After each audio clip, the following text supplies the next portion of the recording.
Xbox 360 fans.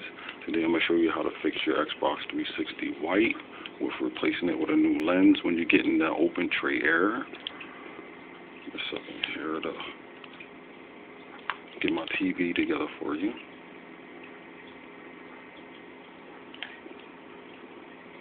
Oops. That's my computer. Hello.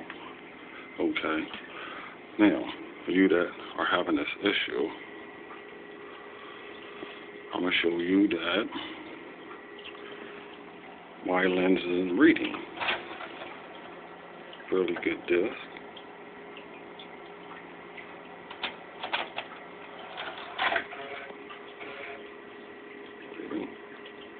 Open tray.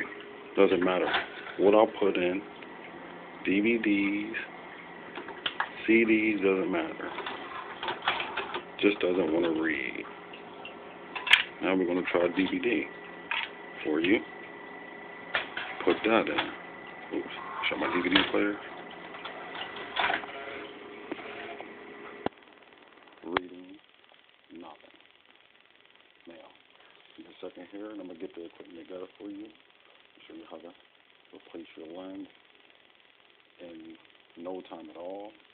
Very cheap too. Then send it all to Microsoft and having them fix your Xbox.